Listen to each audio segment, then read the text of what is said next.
let me just get after and ask you a couple questions. Now, I've been kind of reading a lot of your stuff on your Facebook page and that stuff, and I hadn't realized that you had. Did you grow up in? Did you say on one of those videos that you had grown up in Meeker? Yeah, I am. My grandmother had a farm in Meeker, 80 acres, working farm that I got to spend a lot of time when I was young.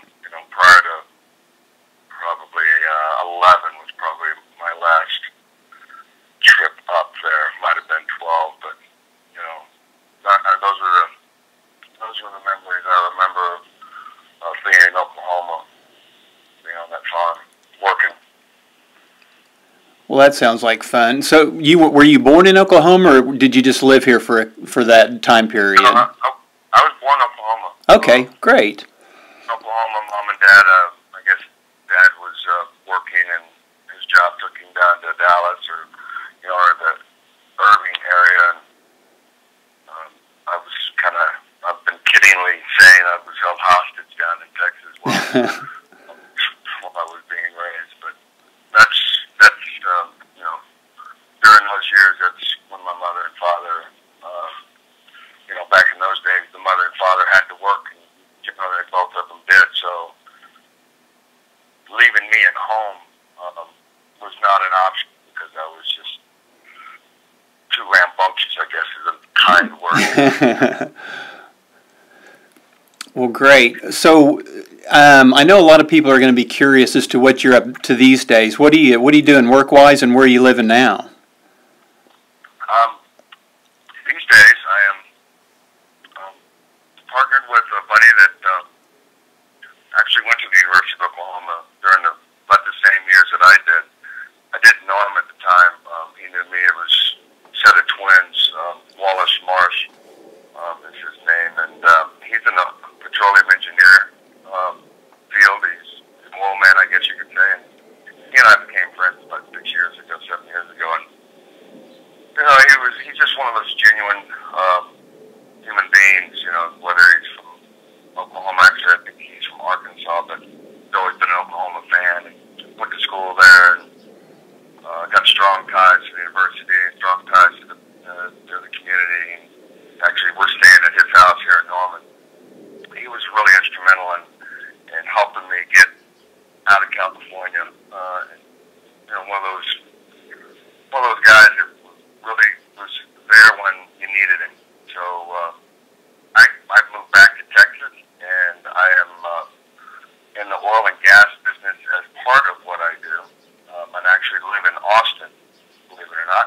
Awesome. Not my first choice, but pretty good place to be because of the industry there in the oil and gas, and I'm able to help the company out quite a bit because I spend a lot of time in the Railroad Commission, which is right downtown Austin. And we do a lot of permitting, and I spend a lot of time expediting some of our applications for the wells and our injection permits and things like that. So it gives me a chance to learn that side of the business as well as I go into the field quite often. Well, great. So I'm enjoying that part of different aspect of my life than I ever thought I'd get involved with. Yeah. And I'm still active in the acting stuff, although I don't necessarily pursue it. This project here was a project that came to me last year when I really wasn't looking for any kind of work, but it just was kind of a godsend that was sent to me. So that's kind of what I'm doing. I'm just kind of letting things happen the way he wants them to happen at this point in time in my life. Well, great. So you didn't really have anything to do with the production or the creation of this movie. They came to you to be an actor in it. Yeah, I got a call just as I was transitioning out of California. I was actually planning my wedding, and I got a call. I want to say probably March last year. My agent and I hadn't really spoken in years, and I had another agent that was really controlling my life, so to speak. I didn't realize how much he was micromanaging life, but he was really controlling really every aspect of my life. So it was a little bit of an eye opener. He passed away, and my theatrical agent gave me a call directly, which was unusual. And he had a project that they were interested in me starring in, but I really wasn't that interested in doing it. So, but he prodded me into reading the script, which is part of the story that I talk about when I'm doing the screening. A little bit of education on where I came from and where I was, and now where I'm at. Well, great. Well, I was going to ask you about you becoming saved and if you were a Christian before the movie, but shall I save that and let you explain that during and before or after the show? It's generally what I talk about, yeah, because it's a journey. This movie really wasn't a movie to me. This movie was more of a journey that was placed in front of me. So, yeah, I'd like to reveal those things. I'm sure some people have already followed along, like you said, on the Facebook, and I tend to, give moment by moment updates as they come to me, because I know a lot of people are interested and they're watching and they're curious. So, but for those that don't know anything about it, that are going to be there on Wednesday night, it would be nice to have that as a reveal so that they understand. I'm sure a lot of them are coming just out of the curiosity of what's Boz up to nowadays, that type of thing. Yeah, okay. Well, I'll save that for then. On that subject, is this something that, even non-Christians ought to come see? Is it something you'd encourage everybody in town to come see? I would encourage non-Christians to come see it before I would encourage Christians to come see it. Okay. So it's not one of those movies where, and I used to be like this, somebody would say, hey, we're going to go see a Christian movie, or we're going to go see a faith-based movie, and your first reaction is the eyes roll in the back of your head. With this, not at all. This movie is, it's got a lot of action. There's a great undertone of realism to it, to where our society and the way we interact with each other exist in this movie. There's a great message. There just happens to be the event of the rapture, but the movie's not necessarily about the rapture. It's really about identifying who you are as an individual and where you are as an individual, so that you can prepare yourself if you're not where you need to be. So it's really a reflection of each individual's path. So it has nothing, there's a message there of a religious nature, and that's the faith-based part of it. But I'm glad that the production company and Gabriel Sabla, the director, he did a marvelous job of making it mainstream, so that the non-Christians who just want to get entertained come, and then hopefully through the process of this part one, they stop and go, wow, you know what, I need to start correcting myself. Well, great. And then why did you decide to pick Oklahoma to do all these movie openings? It was, to me, Oklahoma is that's my home state. That's where I am. It's the roots that I come from. And I felt compelled, kind of a mission assignment. I didn't know at the time what the mission was, but I just felt like, because the movie, this company never has taken a movie and gone mainstream on a big screen here in the United States. It just costs too much to do that. It's a small company, and they always prepackage their films because they have individual investors. That's how they raise their money. So they 5-6 guys throwing $100,000, whatever, to make the movie. They pre-sell the movie as soon as it's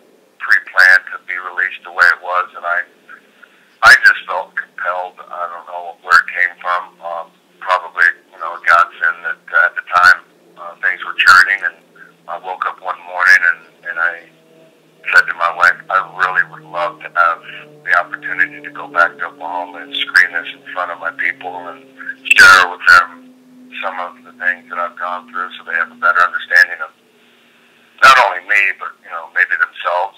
Maybe I can, people can identify with the journey that I've been on, because it's, I've had a pretty interesting journey. Well, great. So I just thought it was something that it was important for me to do.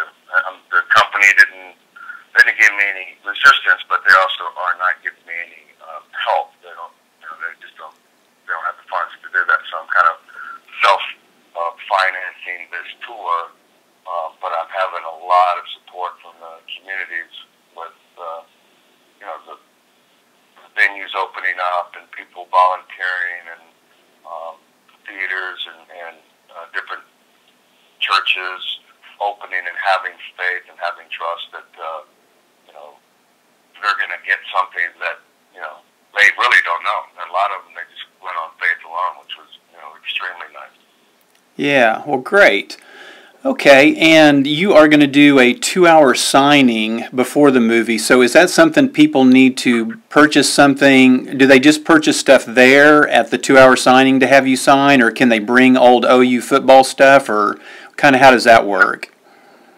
What we've done is the movie company gave us the Blu-rays and the DVDs in advance, so we brought those. And I made a movie poster because I know a lot of people, they collect movie posters, and this happens to be a really cool movie poster.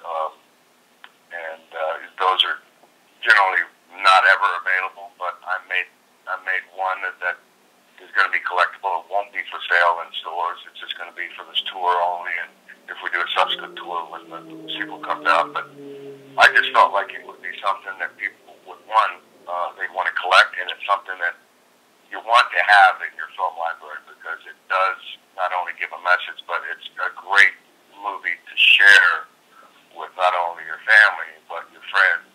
And I watch it over and over again just because it fills me up. It gives me a perspective of where I am and what journey I'm on. And it reminds me of the past and the things that I used to be, which is always helpful, because he's always out there, trying to pull us away from him. So we brought those items so that people can have them in advance, and they can have the memorabilia. I sign it there. We have a little chat. We take pictures. I brought a little mini hammer from the movie as a prop, so we have some little fun with that. But we're not doing any OU stuff, because this has nothing to do with Oklahoma University or OSU or Oklahoma, really. It's just, this is a God thing, and we're focusing on the message of the movie, so we're really just focusing on keeping the message there centered where we're at the signing. So people bring up OU stuff. Everybody's been real respectful and said they understand. But most of the venues have already told people in advance, please don't bring Oklahoma stuff, because we don't want to get off course on the message. Gotcha. Okay, I won't even bring that up. I'll definitely keep this all Christian-based and movie-based and all that. So anyway, okay. Well, I appreciate you giving me a holler. Well, just as kind of an aside, are you doing anything involved with football these days, or what are you doing to stay in shape these days? I work out all the time. My body went through some torturous changes in the 90s. That was a tough decade for me, but I've had many replacements. I've probably 20-something different surgeries. Wow. Both shoulders are replaced. I've got a bunch of disc in my neck and low back replaced, a few knee surgeries. But that's all from, just the playing of the game and living with the pain, and then having the technology catch up to being able to replace parts as opposed to going back what they used to do and fuse things together. So I've been extremely blessed that I'm allowed to go in and work out and sweat, stay, in relative pretty good condition for a 48-year-old. I still weigh 235, and I'm not 20-year-old strong, but I feel complete. Where in the 90s I felt incomplete. Well, great. Well, good deal. Okay. Well, I look forward to getting over there and seeing you tomorrow. So, any other last minute things that I should let people know before I get this posted online? Well, I would just encourage, and it's like that last post, people move so fast, and through this tour I've seen that happen, and most of what I have found is the general awareness that people just aren't aware of what's going on currently in their own life, better let what's going on outside their life. They have, a set agenda, they have a set schedule, this is what they do each and every day. They don't take time out of their day to feed their spiritual side. They just don't do it. They just take it for granted. And here's an opportunity to take an hour and a half, 2 hours, and whether you think you know where you are, it's a reaffirmation, but it's also an opportunity for you to grab a friend or a family member or even a stranger and invite them to something that might possibly change the path that they're on. So I'm trying to encourage people, hey, look, man, slow down. And you do a great job of planning for your next moment, but you don't do anything to plan for your spiritual future. There's nothing that's planned there. You just take that for granted. So I'm trying to get people to slow down long enough to cherish the moment that you're in. But let's think about where we're going, because ultimately that's what our goal is. I want to end up at a place, but you don't just end up there. You got to work now to get there, and so that's what I'm trying to get people to stop, slow down, and reprogram yourself just for a couple hours. Just close it down. I mean, your errands are going to be there, your problems are going to be there, all the things that you've created in your life are still going to be there. But for 2 hours, close it down, and once you give that 2 hours to him, and then see where you're at. Great message, Brian. I really appreciate it. I'll let you get off the line. I know you're busy, so I will get this posted on Enid Buzz, and if I get a chance, I think I'm in contact with Tracy, I think, who's supposed to kind of be helping you out tomorrow.